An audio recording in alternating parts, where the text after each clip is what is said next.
So if you're speaking your life into yourself, I have a reminder every hour on my phone. It says every hour on my phone, it says speak life. Yep. So within that hour, I sit down and I speak life into myself. I'm speaking life. I'm using my tongue, which is death and life are in the power of my tongue. Yep. So I'm speaking to myself life.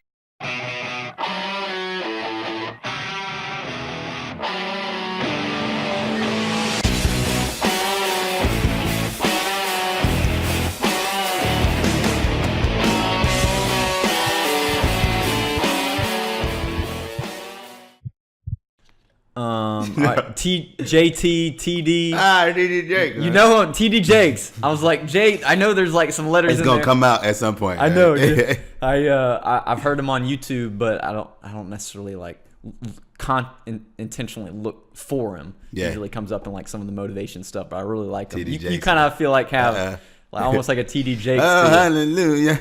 Let me wipe my head and there you go. There you go. I could put it on, man. But, dude. Yeah, you got the voice. Well, cool, man. Good stuff. Well, we'll kind of open it up. This is Generation Giants podcast number 18. Wow. So Jonathan Gatlin, also known as Gat, welcome to the show today. Man, I'm excited to be here, man. When I was thinking about coming on, man, I was just like, what are we going to talk about? What can I What add? aren't we going to talk about? It's up to you, man. You've got like dozens of sticky notes. Yeah. We brought books. We did. We're probably not even going to get to cover all the awesome stuff that we'd like to on this 60-minute show. But I'm excited about it, dude. And Gat's just like a cool name, man. It really is. When did you start being referred to as Gat instead of like not that Jonathan's a bad name? Well, I know everybody and their mom is named John, and so what I had to do was I had to be my own man. Now I'm kidding. I've never met a mother named John, but that's hilarious. I love that. But no, seriously, on a serious note, I was for kids don't ever go to any parties. Never do that. Never go to parties. Never go to parties. That's unless they're wisdom birthday 101. parties. Unless they're birthday. I tell you what, parties without something to celebrate kind of annoy me. They are kind of annoying. You should be celebrating something. You should be celebrating. And now Don't celebrating just go. life is maybe okay to celebrate, just being Exactly. alive. But on the other hand, you don't necessarily. Anyway. Exactly. But Yeah. I used to go to. I was at North Carolina State University was my undergrad, and so when I went to NC State, I would just go to these parties. That did have, there was no celebration. But college parties. Just We're in college. That's why they're celebrating. I guess. I don't know. Maybe because we we studied all day. We had to kind of relax.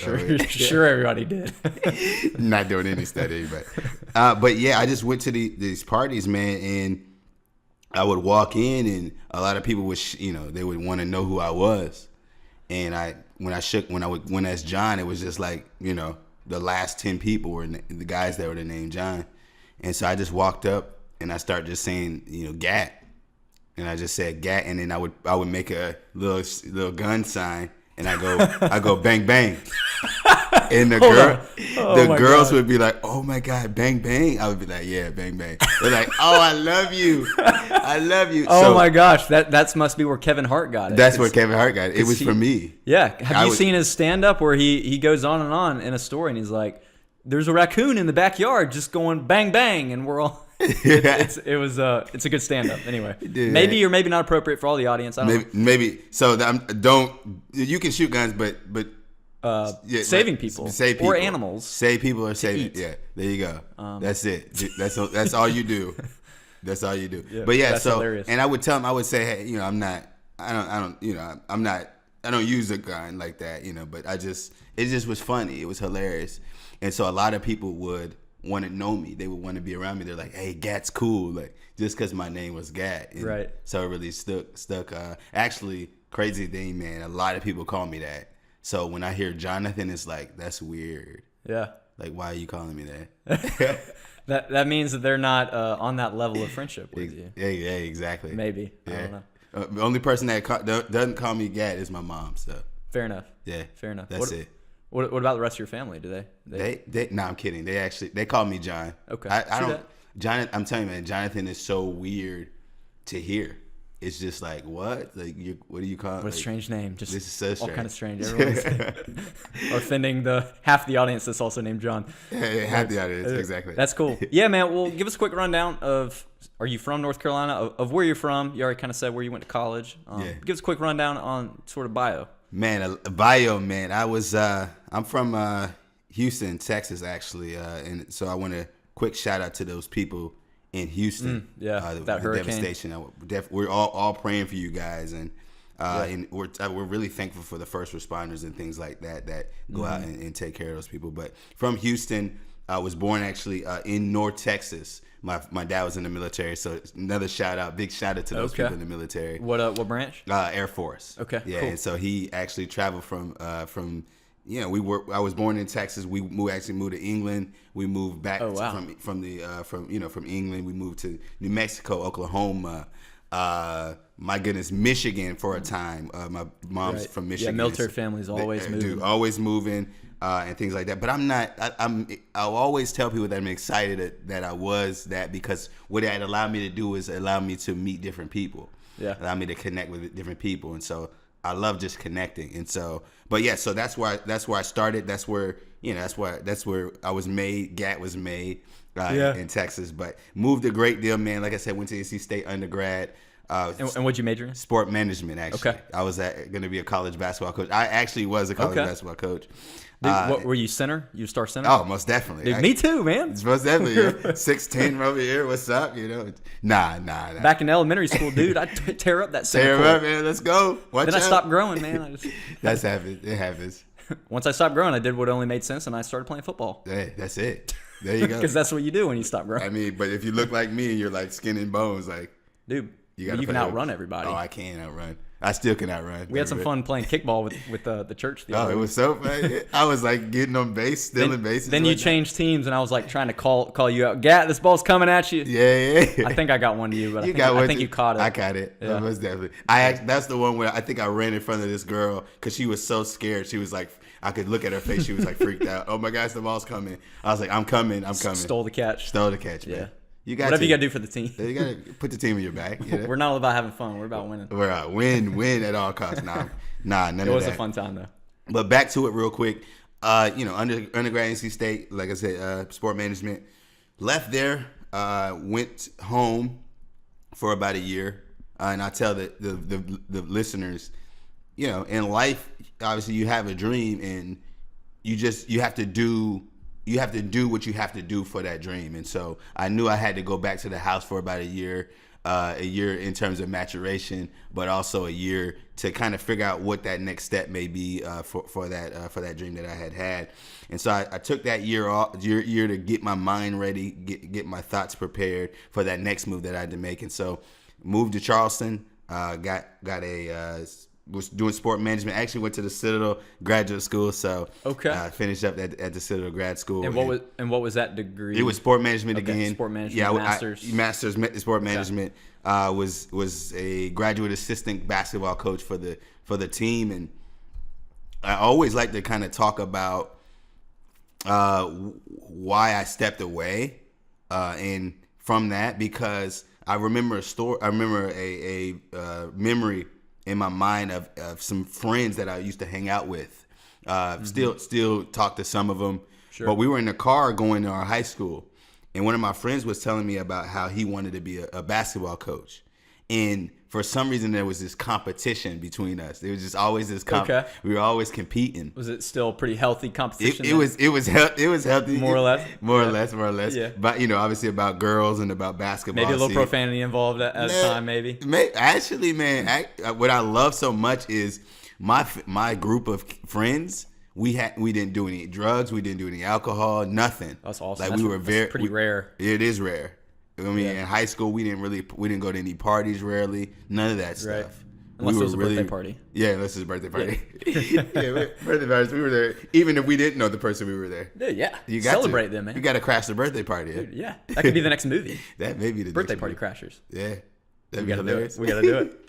But yeah, so yeah, just knowing that his dream was, obviously his dream was the coach, and so I was like, wow, hold up, I can outdo this guy. I can be better than this guy. And so I got to a place. I got to a place where it wasn't my own dream. Yeah. But it was somebody else's dream, and I was trying to make that my own dream. Right. And so that taught me to be my own dreamer, and taught me to not just jump on someone else's bandwagon and follow someone else's path in life. And so that got me to step away from it, because it got to a point where it wasn't fun. It wasn't. People say love, and so I'll use that term. I didn't really love it in that regard. I just would come and not really feel like I was adding value to my life or anyone else's life. Yeah. And so also real quick, God was telling me how he kept saying, hey, this is not big enough for you. This is not big enough. You need greater. This is not big enough. Like being a coach. Yeah. You said high school or college? It was actually college. And so I was thinking to myself, I mean, you see the Coach K's and the Shads and I said the same person, and the Calipari's and things like that. Right. You see those guys, and they're big, they're massive, they're huge. But he just kept saying it's not big enough. There's actually maybe many thousands of other coaches that you just unfortunately maybe don't hear about. Exactly. But they are. I definitely don't want to necessarily say they're not making an impact, but certainly everyone's called to a different calling. Yeah. So you just didn't want to just necessarily be one of those kind of it wasn't small sphere of influence. Yeah, it wasn't. I don't think it was ever like me not wanting to do that. But I just know he was nudging me to say, hey, look, this is not big enough. This is not big enough. This is not big enough. Yeah. But in my own, I feel like I knew what I was doing. I was like, look, I got this, until a point where it just was like, all right, we have to move on from this, because it's that nudge, that call, that to step away. Yeah. And so I had to do that. So that's me, man. That's me. Dude, and that's so big, that nudge, because so many people, I think they'll start to feel a nudge, but they don't necessarily know what to do. Like we lead young adults. So when I say that, I'm kind of talking about 20 to 30 kind of age frame. Most definitely. Which is probably at the upper end of people listening, but certainly there's going to be listeners across the age span. But that nudge can get you, no matter how old you are, you're in a certain direction, but you want to seek fulfillment, you want to seek impact. I've heard, and I like to think that we have two sort of needs, which I think you would agree, there's probably more, but two sort of needs, spiritual needs, to grow yourself and impact the world. Exactly, that's good. And you start getting that nudge that you want to do more. So let's at least pause there. What did that look like for you when you started getting that nudge? Did you immediately just sort of redirect your life, or what were some of those early steps away from being a basketball coach, which you got an undergrad and a master's for, basically, and start going in different kind of directions? Man, that's a fantastic question. I always think about it because it was hard. It was extremely hard, and it was hard. It was very difficult, man. Yeah. Because like you said, I had put some years in. I mean, 4 years? 2 more years was that 6 years, right? That I had put in this, about 6 years or so, that I had put in this track, and everything I was doing was for that. I would go to conferences for coaching. I would study playbooks, study all these things, and that was my knowledge, and so it's very difficult. But like you said, man, I wanted to grow. I wanted to grow, and I wanted to make an impact, and that's really what was allowed me to get to where I am now, was growing and knowing, hey, there's greater things for even me in this life. But it was very difficult. It was extremely difficult, because when you step away from things like that, it's number one is making a leap of faith, huge jump.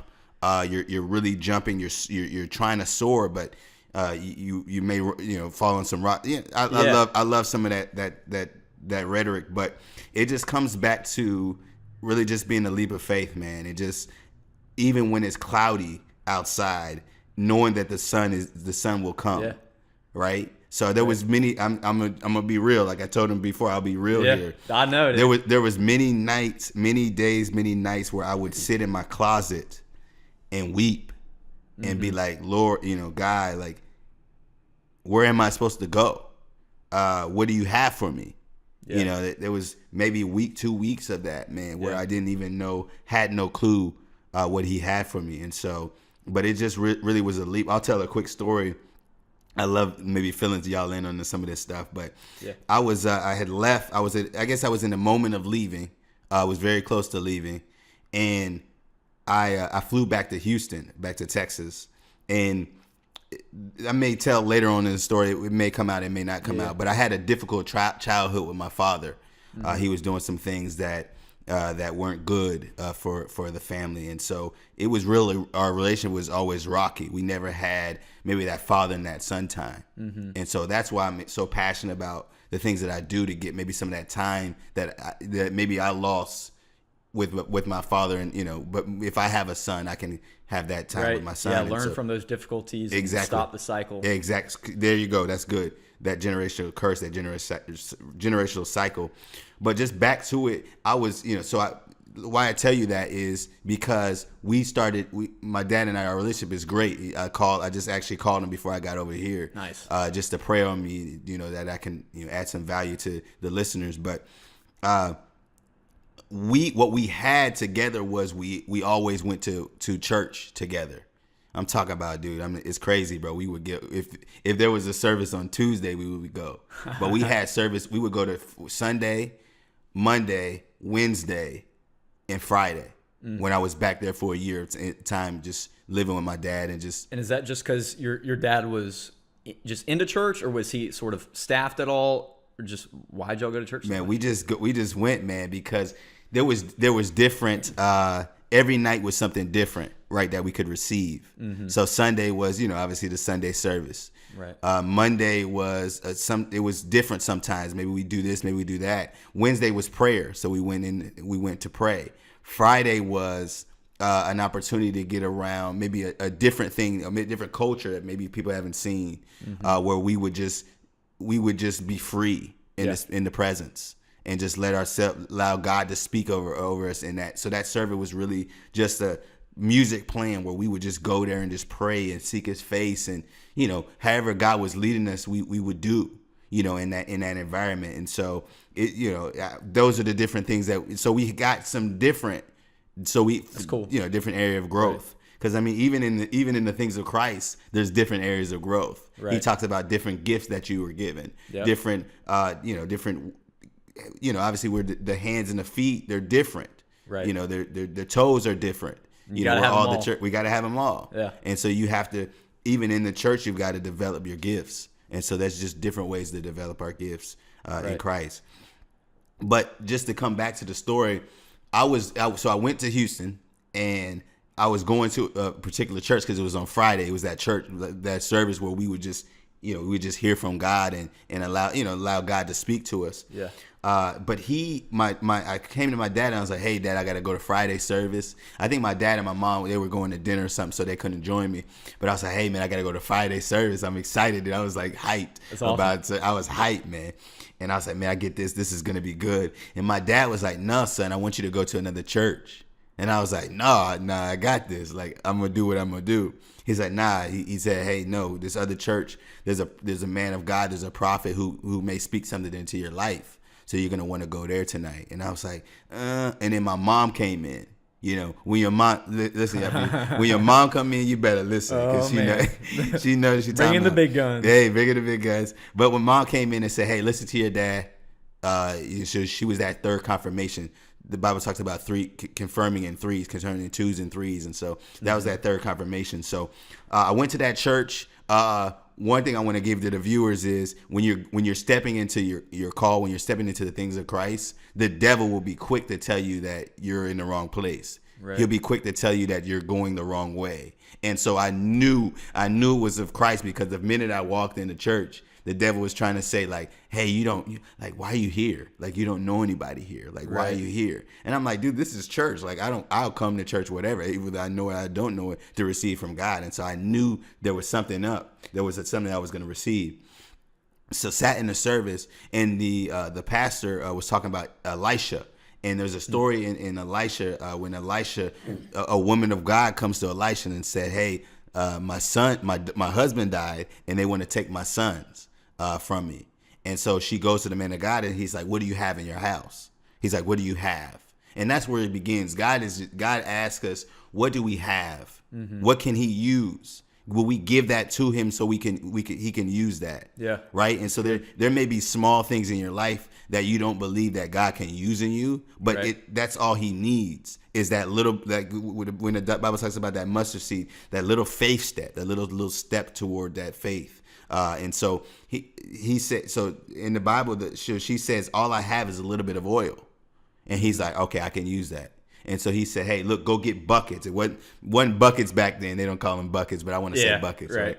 And so he said, get the buckets. So she got these buckets and she kept getting them with her sons. And she went to neighbors and stores, whatever it was back then, to get the buckets. So she got them and she started pouring the oil. And they kept pouring and kept pouring and kept pouring. Long story short, she was able to use that oil to pay the debt, and they lived off that oil, right? And so let me give y'all a little bit something into that picture. That's business, but back then, that's business. That's business. That's how God operates in the marketplace. So yeah. But just back to the story. So when I was in the church, the man of God said, "Hey, look, I want you to come up to the altar, and I want you to hold your bucket in front of you." And I'm going to hear from God. I'm going to pour something into the bucket for your life. And so I'm just praying. I'm like, Lord, I want to receive. I have faith. I believe. Let me come up there. And so when I came up there, I had 2 buckets in my hand. I was like, I gotta be in faith, man. I'm stepping out. Nice. And so the man of God, this was unbelievable. The man of God said, and going back, like, my story where I was telling y'all how I didn't know where God was taking me. I didn't know where he was leading me. I needed to know that he had me. And this was after the sort of nudge. This was after the nudge. Sort of trying to figure out what's next in Exactly. your life. Exactly. Right. I don't know if I had left completely, but I was like leaving. Like I think I had moved some stuff out from where I was, and I was in the process of being fully leaving, what I thought was my dream. And so I brought up the bucket and the buckets that I thought, and the man of God says, God sees your faith. He says he sees you have a massive bucket in your hand. And the first thought that I had was, nah, dude, I got 2 buckets, man. You see me, they're 2. There's not 1, But I shut that down quickly, and I was like, all right, what does he have to say? The man of God said, God just told me to tell you that he knows your direction. He knows that you don't have a clue where you're going, but he's got you, and he's got your steps, and he's going to take you to where you need to go. So just trust him in that. And that's all I needed. Right. That's all I needed to fully take that step into that direction. Right. So sometimes we get that nudge, and maybe we need some confirmation. Maybe we need some confirmation. Maybe we have to put a fleece down. Gideon, where was it Gideon, right? Back then in the Bible, where he put a fleece on the ground and he said, God, look, first go ahead and cover this fleece right here, and let the dew from the earth, let it cover the fleece and let the ground be dry.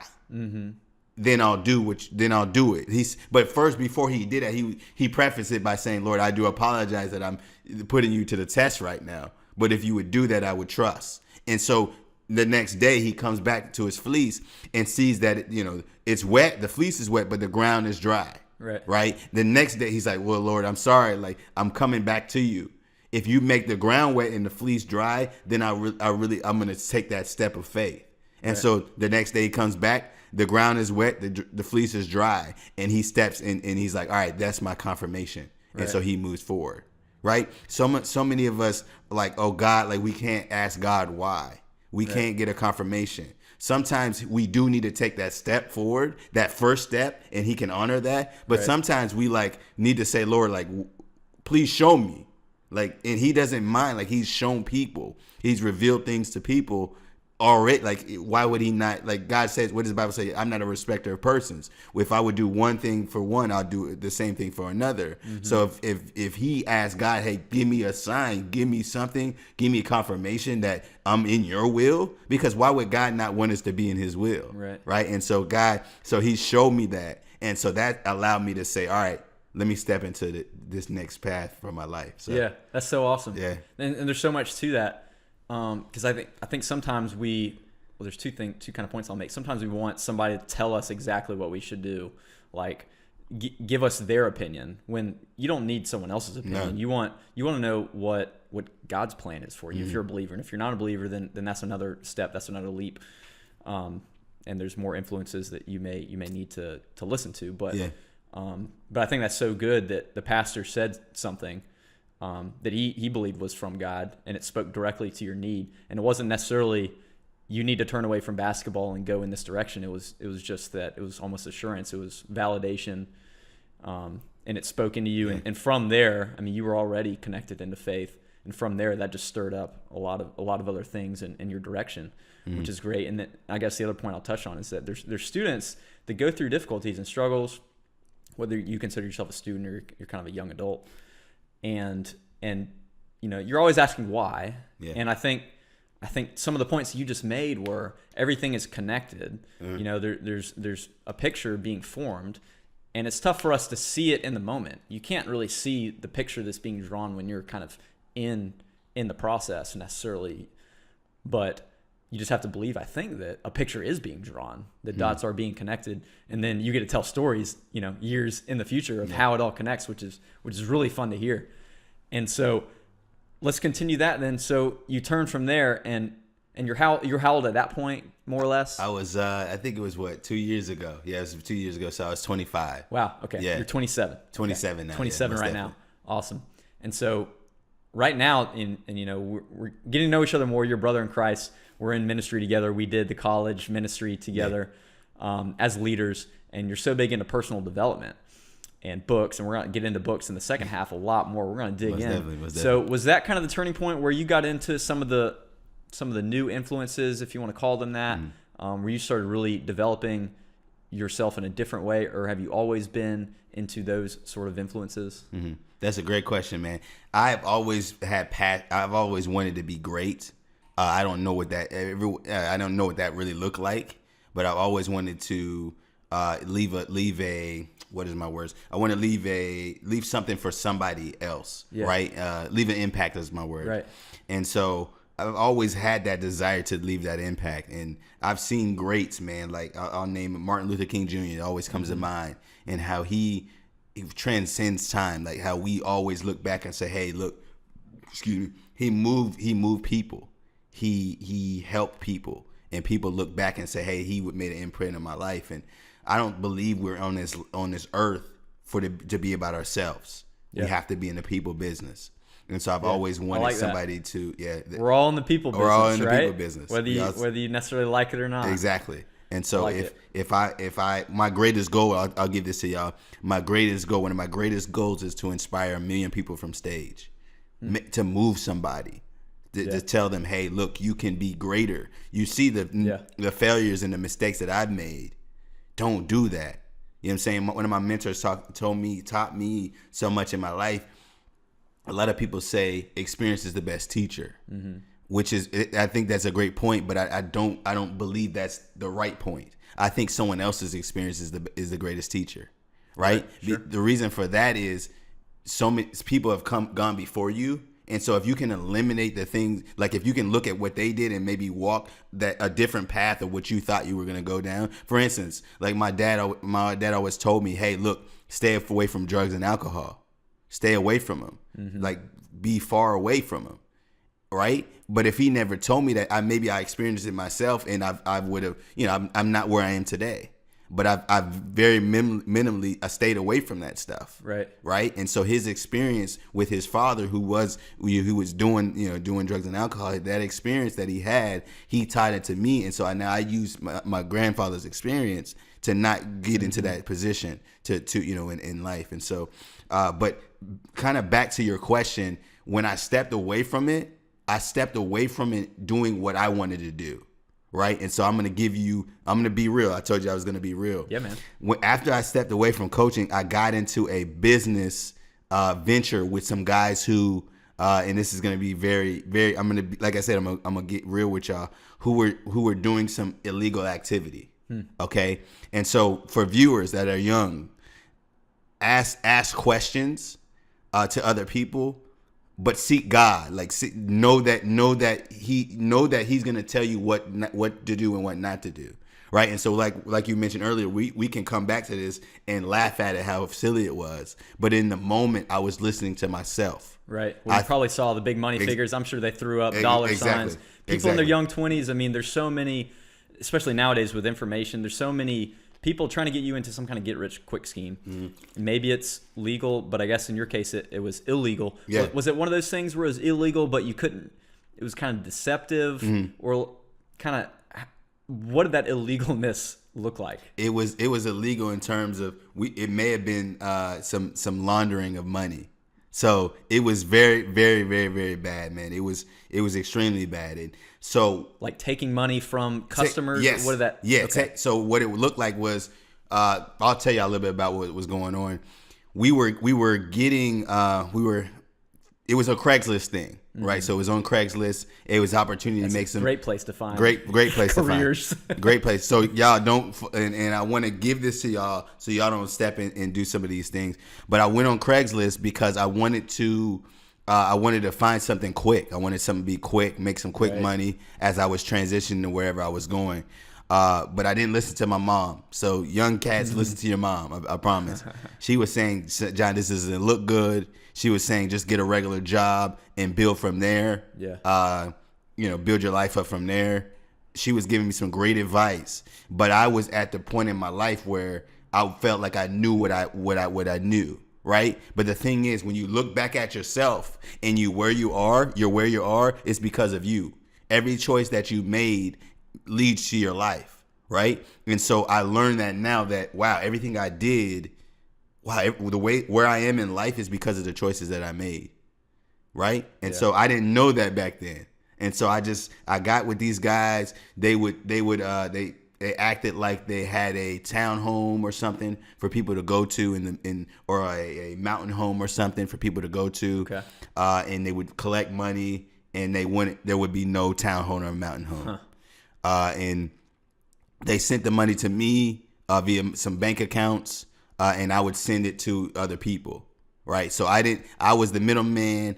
Long story short, I actually learned that my information, my name, my address, all my information was on the documentation that they had to sign. Oof. And so it looked like I was the one doing this. Right? Yeah. And so why do I tell y'all this story? Because it shows a little bit of my life, and I know that God is going to use me in that particular place in business. And so I've fallen, but he allows me to rise. Yeah. Right. And so what I learned in that is to be the best business individual. What it taught me was always love, always take care, and always love, and always serve. Yeah. Right. And I think coming from that business, I got connected to my mentors, but coming from that business, I learned an elevator pitch, if you would. Mm-hmm. 3 words that represent me. The first word is to serve. So serve. Number 2 is grow. Number 3 is prosper. Right. Like so if anyone asks me what's your elevator pitch, is serve, grow, prosper. Yeah. Why is that? Serve because I want to serve and I want to love. Serving allows to great things. It allows to success. So if you do something for another, you will reap the benefits of that. That goes down to the word of God, like give and you shall receive. Right. Simply. Right. So I want to serve. I want to love. How can I serve? Can I serve the least of these? Can I serve a poor man? Can I serve a rich man? Whatever it is, I want to be a person of serving. The Bible says the greatest man in the kingdom is the one who serves. Mm-hmm. And so I let my ego go, and I want to serve. So serve is number 1. Grow is number 2. I always in passion of growing in the things of Christ. I'm in passion of growing in business, in mindset. When you know that you need to grow, you know that you're not already there already. You know that there's a place that you have to. There's always somewhere you want to go. There's always somewhere you want to go. The destination almost is a myth. Exactly. If you get there, if you arrive, then you're done. Exactly. You're done. So I know I would never arrive. One moment. Yep. I'll never arrive, and so that's why I just continue to grow. Right. Whether it's reading books, whether reading audios, or whatever, going to maybe conferences, whatever works for you, you tap into that growth process, and you continue to grow. In life. And so lastly is prosper, because if I serve and I grow, I know I'll prosper. Right. Prosper doesn't look like just financially. Mm-hmm. Financially is good. The Bible does say I've given you the power to create wealth. God does say that in the word in Deuteronomy. He says, I give you the power to create wealth. So finances is good. And obviously we know finances is good because the Bible, that's mentioned more than anything in the Bible is finances. It's just what you do with it. Exactly. It's your heart. It really is in the heart. And so that's not just financially though. It's like in every area of my life. Like I want to prosper in my relationships. On my mirror is relationships, just one word, relationships. Mm-hmm. So when I wake up in the morning, I look at relationships and I'm like, all right, am I having every occurrence? Am I having that individual leave that conversation and say, wow, that person just made my life better in that moment. Right. If you're thinking of that, then you're making an impact. Yeah. And so relationships are so important, but just prosper in every area of my life. And so if you want to prosper in every area of your life, you know that you'll have to grow. And you'll have to serve in order to do that. So it just connects, man. Yeah, that's good. Connecting. That's so huge. And yeah, you definitely have to know who you are. I have, and we're going to talk about in the second half some of the books. 15 Invaluable Laws of Growth by John Maxwell. So good. Was one of the first ones both of us read. Most definitely. And that book challenged me to write down what are some of your personal stances. Like, who are you? What are your convictions? What are your beliefs? Yeah. And they're going to maybe change over time, but at least think about them and even write them down so that they are marked somewhere, and keep it. Put it on your wall, put it somewhere, put it in the journal so that you can rehearse it, because this is who you are. This is what you've said you stand for, and then follow up on it. So that's good. Always have, and I know you have more than just, those three. I know you have other things that define who you are, but having those three, I think, is awesome. So we're about at time for the first break. We're going to take a quick break, then we're going to continue. We're going to learn. People need to tune in. We're going to talk about some awesome stuff here in the second half. So we'll take that quick break and come back. We'll get restarted with the second half. So I don't want to necessarily. I want to dig right into some of these books. And we've got 5 books on the table. We're going to kind of cover, and we'll first give a broad brush on the titles of some of these books and why they're even on the table. But before we even do that, I know during the break you mentioned a few maybe lessons to prepare a student or an individual's mind and heart for just being open to good influences. Were there maybe one of those lessons that you want to cover before we even dig into some of those books? Most definitely, man. Most definitely. Let me go start back, because we were talking about that opportunity that was not good.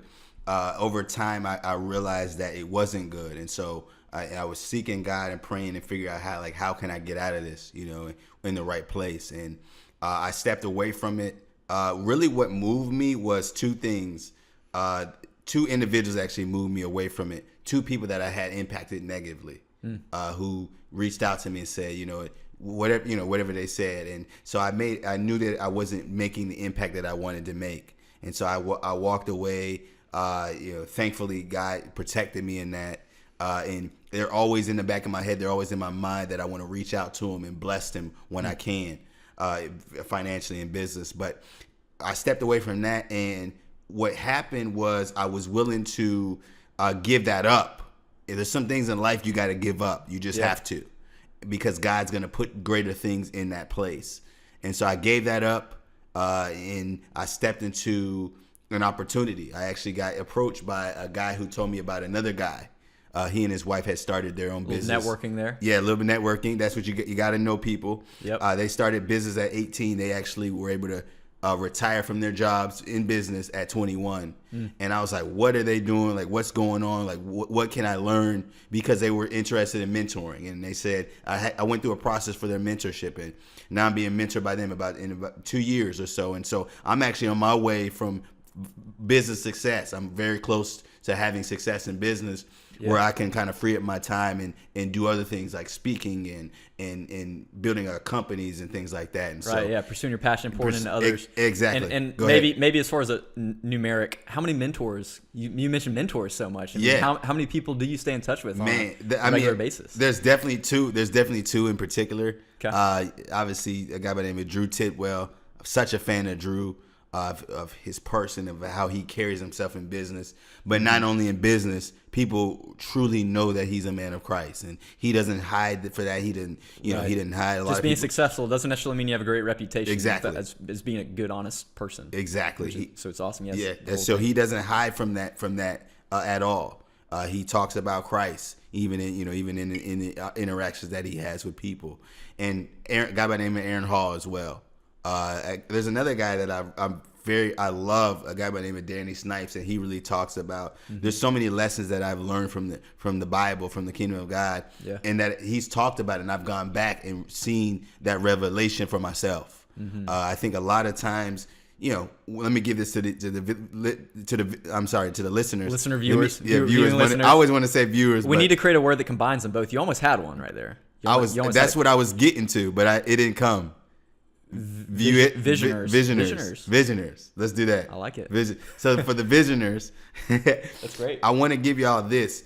Whenever you go to church or whenever you're hearing something from a man of God, take that back to the Bible. Take that back and make sure that's the truth, right? Because the truth is, the Bible talks about how in the end times, in the times to come, people are going to believe the truth to be a lie, but a lie to be the truth. Yeah, right. That's key. Yeah, to me, the lies aren't necessarily the biggest thing to be afraid of. It's having convictions. They're lies, because most lies you can kind of call out. You don't necessarily need to be afraid of them. But if you believe something to be a really good thing when it's actually a lie, that's when it's bad. Exactly. I'll probably refrain from giving examples of that, but that's because there's so many convictions out there. Everyone's fighting for causes. Most of them are good, but sometimes people fight for her cause. There's been written that our pursuit of creating heaven on earth has created hell on earth at times. So like sometimes people are so passionate, but it's just not quite the truth. Exactly. And so that's what we got. That's such a great point. And so that's why the things that my mentors, even my mentors, because I trust them, I believe in them. Even I take that thing back to the word.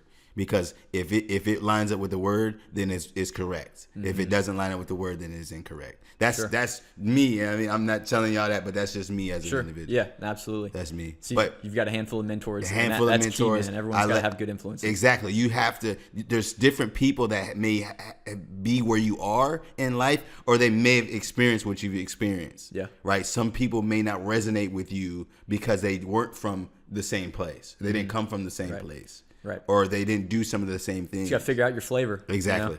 Yeah. That's when it comes back to self-awareness and knowing yourself. Right. That's awesome.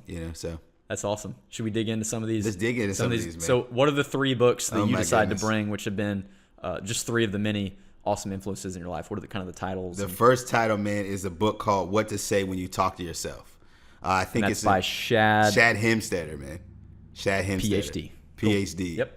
So that means he did something. It's a PhD. I love PhDs. That's fantastic. The second book is The Magic of Thinking Big. This is the book that really got me, probably my favorite book, one of my favorites, definitely. But it got me to not only like want to influence and want to impact, but to have that in terms of my thoughts. What I'll do in a minute, I'll break down some of this stuff for y'all and connect some of this stuff. The reason I brought these. The last one is by a guy that really is truly, I'm actually connected to him, but I love his mindset, and he doesn't. What are my words? He goes after Christ, and he doesn't limit God, is what I wanted to say. Yeah. He doesn't limit God. He's like, look, God will do what he said he'll do, period. No fear, no doubt. God will say whatever he says will come to pass. God by the name of Keesee, he talks about kingdom thoughts. And so that really, these 3 books kind of lead into each other. And I want to maybe teach something, but I mean, whenever you. Yeah. And then the other kind of 2 books on the table, whenever Gat was sharing those books, we got the Bible on the table just because the Bible's been mentioned numerous times already. And then, we've got the 15 Invaluable Laws of Growth by John Maxwell, which both of us, I took it out and you started almost freaking out. You're like, that's my man. That's my jam. Love John Maxwell. It's an awesome book, 15 Invaluable Laws of Growth. Read that a couple years ago, and that really set me off to really intentionally, which is the first law, intentionally seek growth and believe that we are people of growth, because I think that as a teenager, you're forced into growing. Your body's growing, and you're forced into school, and you're sort of expected to grow. At some point, though, it becomes yours. And even while you're in school, you could be in school, but you may not be growing. You might be learning a few things, but it may not actually be growing who you are, growing your passion. I like the question, what gets you excited? Like, what really like fires you up, and it's going to be different, a little bit different for everybody. Most definitely. But you got to be fired up about growing and then passing on knowledge and wisdom and just helping others, making an impact, leaving a mark. So actually at the Citadel where I went to college, I still remember one of the seniors, I don't know what we did as knobs. This was our first year, called knobs. Knobs. I don't remember what we did to set off this conversation, but we were packed in to one of the rooms, and he just briefly, said, whenever you always had to like square your corners whenever you're walking around the battalion. They look hilarious. Yeah, it's kind of actually the first few months you have to yell out. It's called a ditty. You have to yell out like pivot step. Pivot step. And What's up? to sort of it's kind of funny, but it's connect. It's sort of an auditory signal to what you're doing. But anyway, the point being, he told us whenever you do that pivot and you go around up the stairs and you make another pivot, you had to go up 4 flights of stairs to get to your room every time. The floor that's concrete, it's actually been worn down. Wow. Where they're pivoting because it's years and years and decades of people just pivoting in the same exact spot, wearing down that concrete. Oh my goodness. And he kind of told us, you got to leave your mark. You got to leave your mark on this school. You got to do the right thing. If you're not doing the right thing, you're not going to leave that mark there. Because I think we weren't doing the movements correctly. You kind of get into the habit of doing the same thing over and over. You just stop doing it. You get sloppy. Yeah. And he told us that story, and I still remember that story to this day. That this was about 8 years ago. So, wow. But you got to leave that mark. Gotcha. So I like it. So not that we necessarily have to go through the books in sort of the order that we presented them, but you mentioned how they're kind of connected. And you said your favorite one was not that you necessarily have to pick favorites, but I think you said maybe the Thinking Big. Was that your favorite one? I mean, that's my favorite, man, because success is in your thinking. I mean, especially in business, man. We're kind of talking about business because that's the vein I'm in. I'm an entrepreneur myself, but it's all about thinking, man. It's really what's going through your thoughts, man. One of my mentors taught me this, and if you got a pen and paper, write this down. But you can't beat thoughts with thoughts. You have to beat them with words, right? So if you have negative thoughts, is that what you're saying? Exactly. So negative thoughts are going to always come. There's going to be thoughts that are going to come. They're going to say, I can't do this. Right. I can't. I can't. And that's so tough too, especially if you don't have a track record yet. If you're still building that track record, if you're young. Exactly. Because we're in our mid-20s. We have experiences we can now look back on. And it almost gets exponential. It really does. It's like you get a few experiences, then you start looking back on them. And it's so tough because when you first get started, and even to this day, we still struggle. I know I still struggle with thoughts of, this won't be possible, or you can't do this, or it's not, whatever it is. And there's always that voice that makes you want to shrink back, that you're not good enough. And it's such a fine line between being quote unquote realistic and being destructive. Yeah. Such a fine line. Yeah. But I mean, just back kind of to that point, man, I love that. Love what you're saying there. But also, like, when you think about it, like, you're your biggest enemy, honestly, is in the mind. It's between the two ears. Yeah. And so if you can get your mind right to some of the paths that you want, and you can believe in yourself, and you can speak to yourself and do some of those stuff, and get your mind thinking and believing that you can, succeed in whatever you want to do, you can do it. A lot of people say you can do whatever you put your mind to. That is correct. Yeah. That's one of the most real statements to be made, because it really starts in the mind. So just to kind of parlay that, like I said, you don't beat thoughts with thoughts. You beat them with words. That's when we come to what to say when you talk to yourself. Okay. Right. So a lot of people, for any listeners here, a lot of people would make fun of you for talking to yourself. But it actually is real. Like, it's like, this guy's a PhD. That means obviously he's a doctor.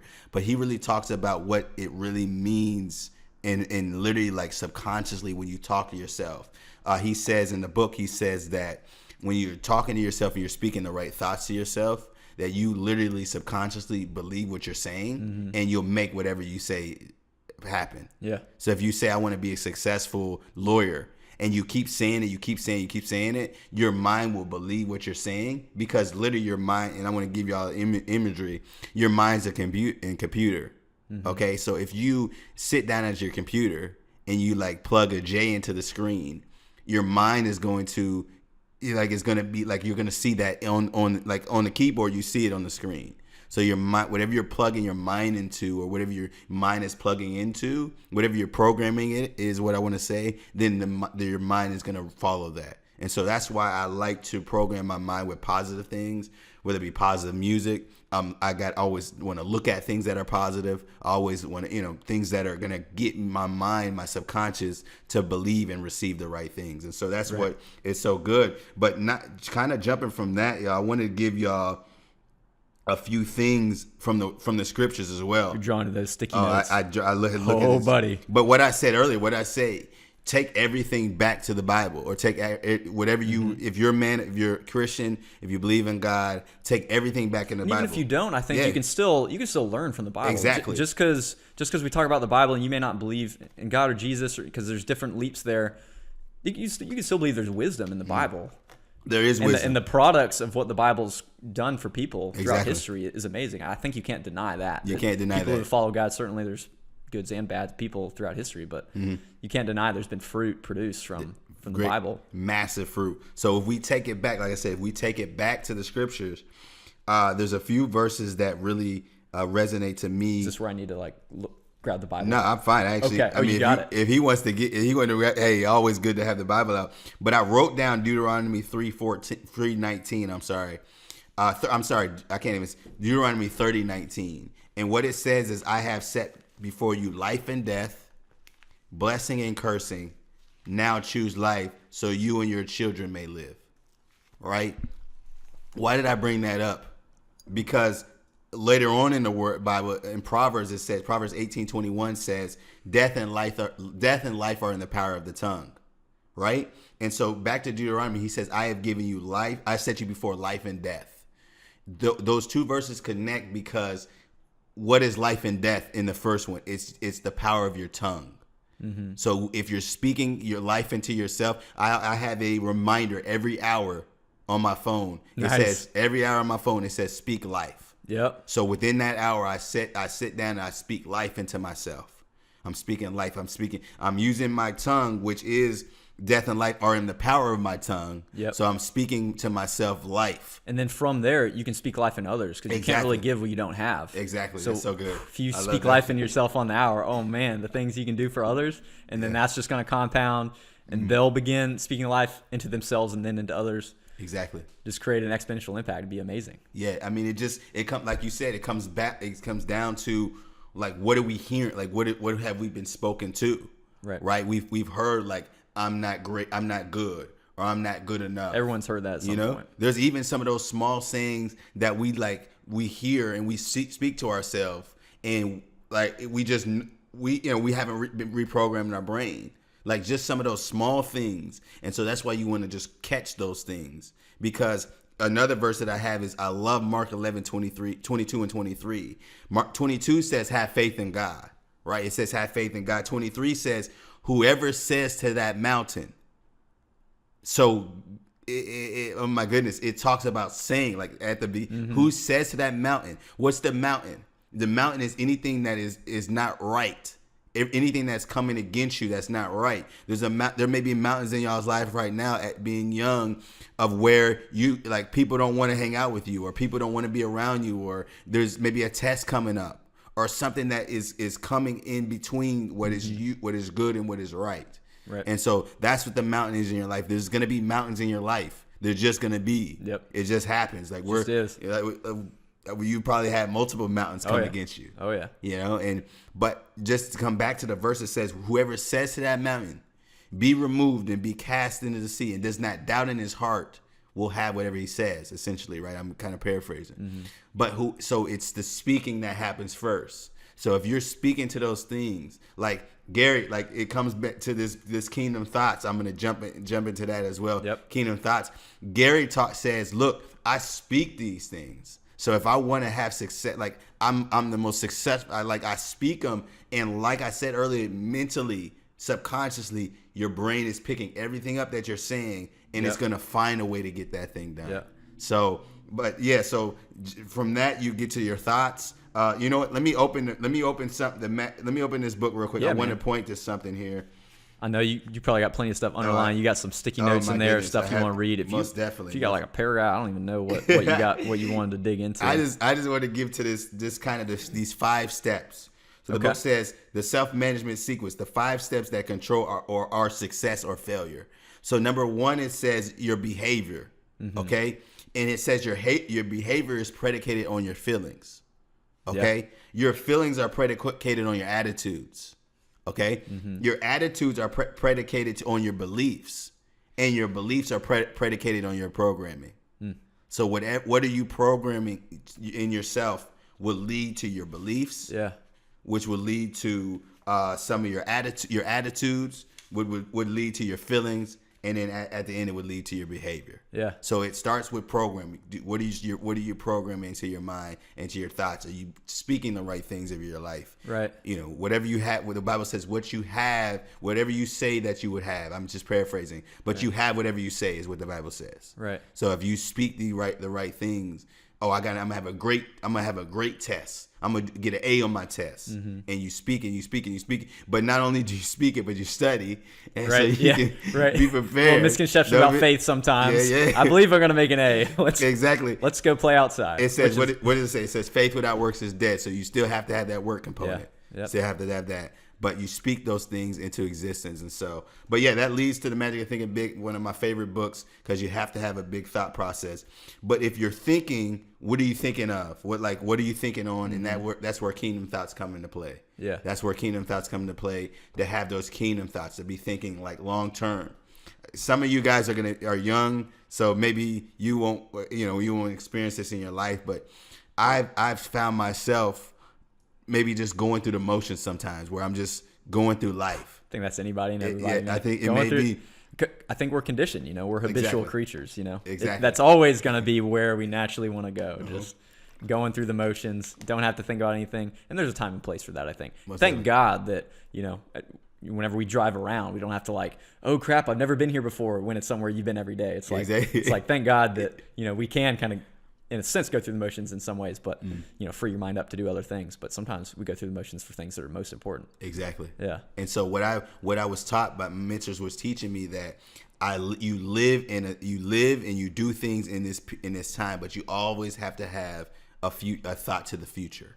You always have to be thinking like Kingdom Thoughts teaches. Yeah, you gotta have vision. All of our vision. What did we say that word was? Visioners. Visioners. All our visioners in the audience. Gotta have vision. Visioners. Gotta have vision. Yep. But so yeah, live in the present, but be thinking like, what do you want to do? Like, what is your life long term? Right. And so I think a lot of people live in the present, but they don't think about, because like I've been taught that literally the past is 1 second. From like it's just literally 1 second, and the future is 1 second ahead. Yeah. So you're always living like in that kind of period. The present is like right this moment. But what I just said about these books is literally in the past. Right. And what I'm about to say is like literally in the future. We're getting deep on time and space right now. We are. Oh my goodness. Yeah, that's right. I don't mean to get deep, but yeah. So that's just some of the, man. That's so good. Right. Man. So being kingdom minded, do you think that means you have to believe in God? What does kingdom minded really mean to you?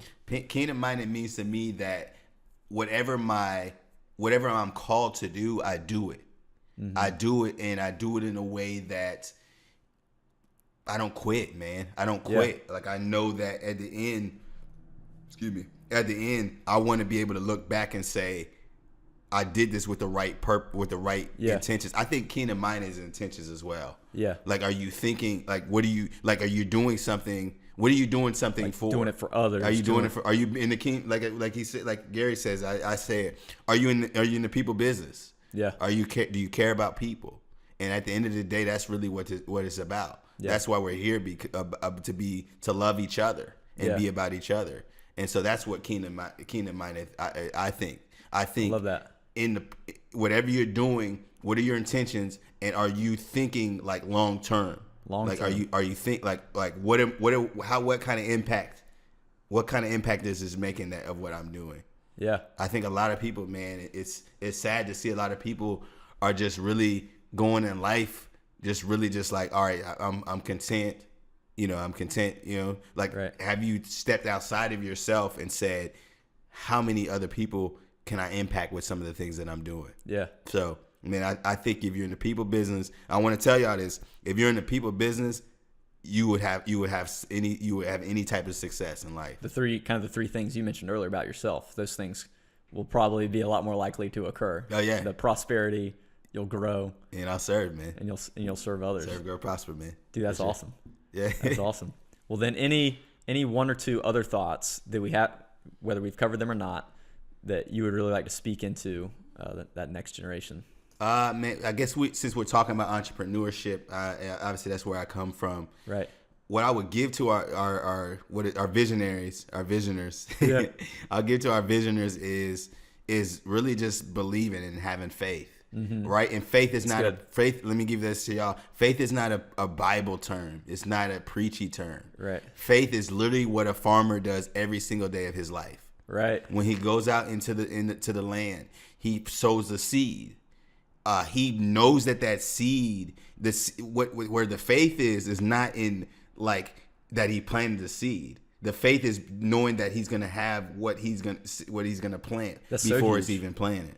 That's such a big metaphor that's used consistently in the Bible. But yeah, the farmer, in farming, we will need farmers forever and ever. I believe always. we literally eat the earth. Yes. Everything we pick up in the grocery store originated from a farmer. Whether it's the farmer making food, for animals, or making our food that we eat directly, Exactly. whatever it is, all the pharmaceuticals, they all come from plants and all this stuff. But there's so much to it because he can do all the work he wants, but it still takes faith that rain will come. It still takes faith there's nutrients in the soil. Still takes a lot of work. Yeah. There's so much into that metaphor there that we don't often think about. And I love it, being a civil engineer, and I learned about some aspects of permaculture, which is sort of like being self-reliant, kind of living from the land, which we all do, but it's all dependent on others. Exactly. Right now. I believe that, in the future we may even see like urban gardening getting a little bit bigger, and people, that would be awesome. living from their own fruits. Because I did a little bit of gardening in my parents' backyard when I was, a couple of years ago, and it was so much fun. Yeah. Being able to produce something that's literally growing, from your actions, planting a seed, watering it, maybe adding some other nutrients. Yeah. You get to see something visually grow. It's an amazing experience. But I just love that. I wanted to kind of pause on that metaphor awesome. That you gave. I love that. I love the passion. You hear that passion that he has, because it really is. And like I said, it's really not like it's that literally is what goes on in farming. Like, you have to know that you're going to receive what you planted prior to even planting it. These guys believe, and they don't just have faith, but they also have to cultivate.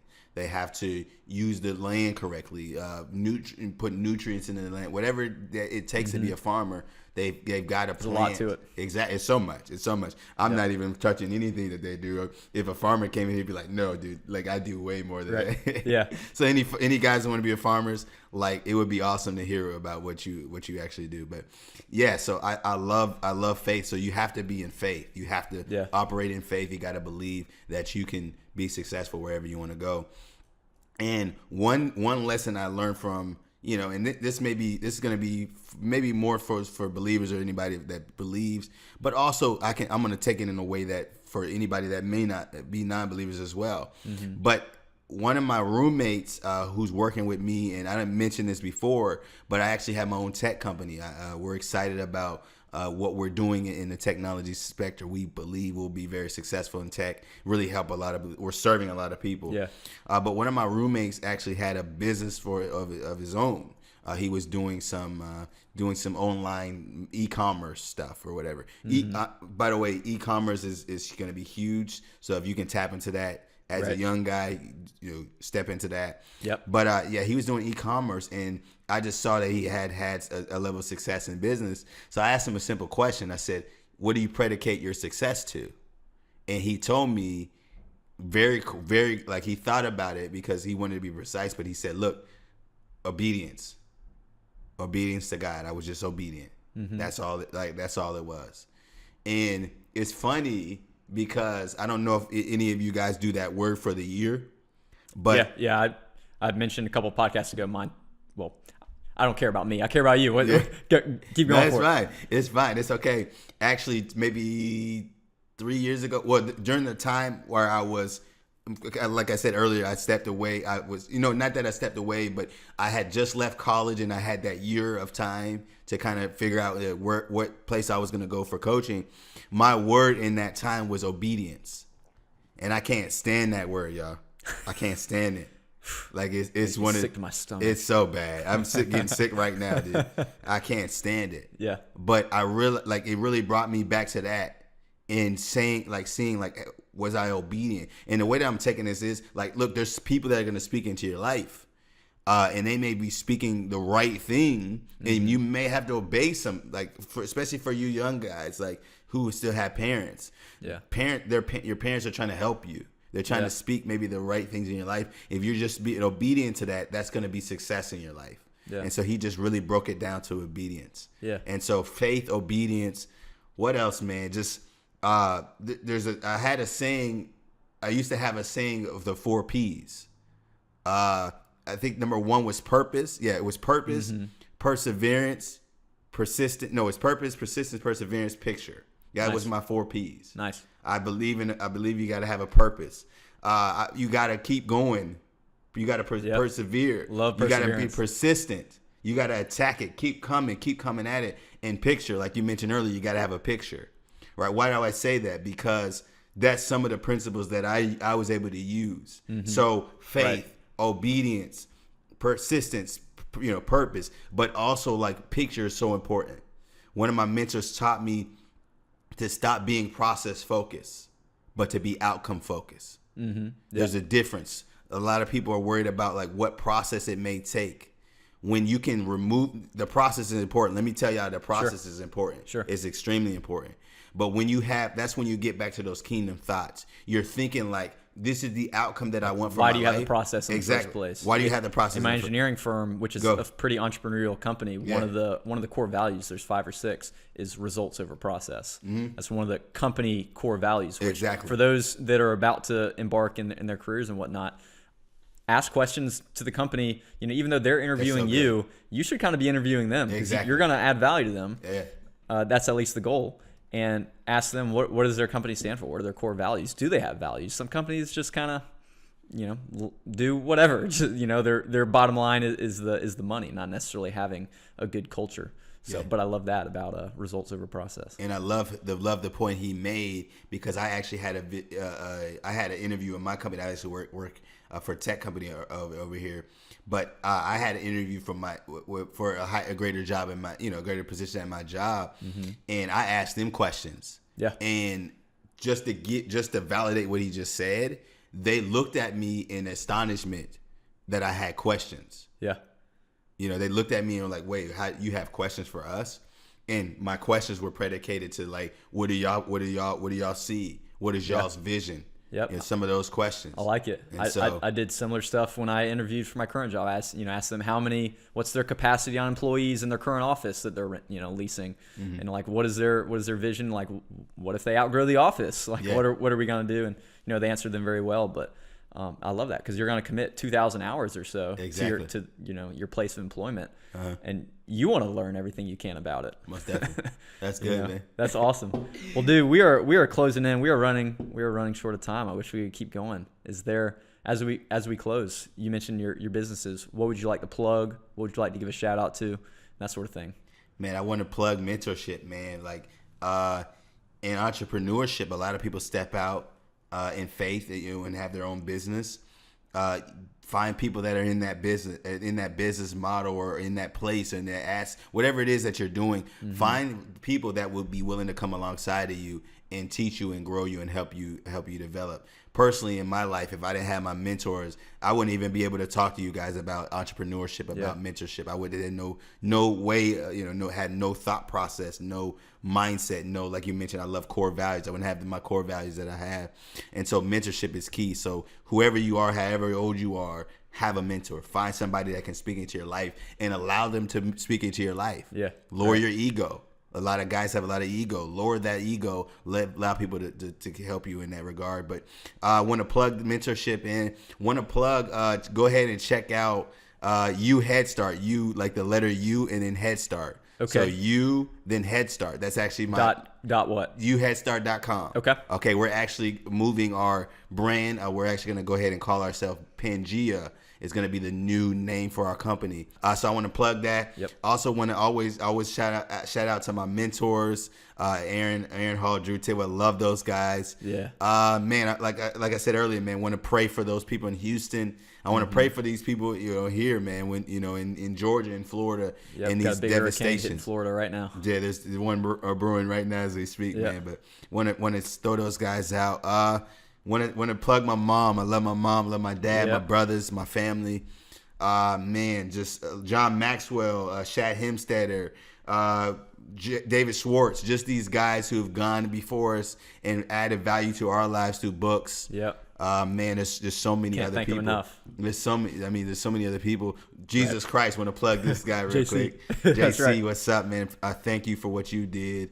Martin Luther King Jr., Abe Lincoln. Dude, some of these. Yeah, I just want to plug just these. hitting it all. That's awesome, dude. Just because appreciation. So many people. Yeah, that's it. Just appreciate those people that have gone before you, and so you can learn from their experiences. So I'm just thankful for what I'm doing. I'm thankful for being able to come on here, man. Want to plug Kyle up here to give me the opportunity to speak to y'all, man. Happy to have you. Maybe add some value to your life. So just continue in life. Just continue to go after what you're called to do. Seek God, seek people, however you want to figure out what you're called to, and just be passionate about it and go after it, because you can do whatever you think. Like we were talking about earlier, if you think it can come into That's existence. awesome, dude. So. That's awesome. And then do you have a handle? Do you have like social media? Oh, yeah, that most people would definitely. want to find you or anything that you want to be found at? And look, y'all don't need to find me. I'm no big deal. But John Gatlin, JonGatlin. JonGatlin. John